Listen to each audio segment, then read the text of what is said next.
it's the weirdest thing when I go on Reddit, and the response from all these people is that the right is dangerously violent. And I'm just thinking to myself, can we name one Republican, like prominent conservative Republican, who went and committed acts of terror and violence in the past couple of years? Of course not. I mean, maybe one. I don't know. Is there one? I mean, I'm not saying none. They would. So the left would say January 6th. Yeah. So 5 years ago, but what about 4 years? I mean, I guess technically that we can give that one 4 years. January 6th, and then they would lie and say that people died.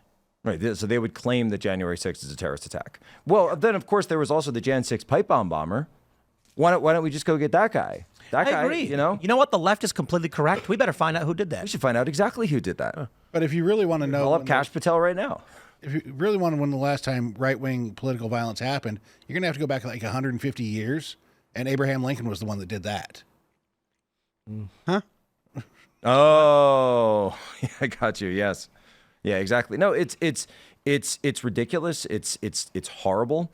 And you know, the left will sit and you know, I would say prior to this, the FBI would and the left would say, oh, it's all right-wing violence. It's all right-wing violence. Right-wing violence is the greatest threat. And yet I can list names: Luigi Maggioni, Nikita Katsep, Sean Mompers, this guy Cody Ballmer in Pennsylvania, Thomas Matthew Crooks, Ryan Wesley Routh, or Thomas, yeah, and you know, again and again and again, and they'll look at you until you're blue in the face. By the way, I had a friend who had a leftist that he knows, like in real life, said to him recently about the Cody Ballmer case, and said, well, wait a minute, you know, this is clearly a leftist. This is a BLM supporter, says right there, avowed, registered socialist. Oh, well, you see, this is Trump's fault. Yeah. How is this Trump's fault? And this was the answer. I was actually surprised. I was so surprised that I was like, I'm almost proud of you for being able to accomplish this Olympic feat of mental gymnastics. They said it's Trump's fault because Trump has emboldened the white rage of white male violence in society today. And you look at the stuff this guy posted, and it's like, wait a minute, Antifa was always white males. They were always white males on the left from the very start of Antifa. That's by and large. By the way, a lot of BLM was white too, by the way, like if you actually looked at the composition of the rallies.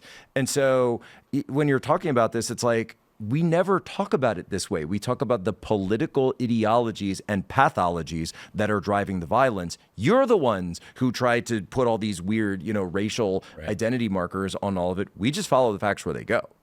Another aspect of it is the accountability part. I think because there is a complete lack of accountability with the leftist actions, or at least an attempt to seek accountability, they run roughshod basically. And it'd be nice to see like the FBI and stuff take this more seriously, and perhaps they are. And maybe there's investigations that are underway that I'm unaware of. But it is getting worse, and it has been escalating. And I'd hate for it to get even worse than where it's at right now.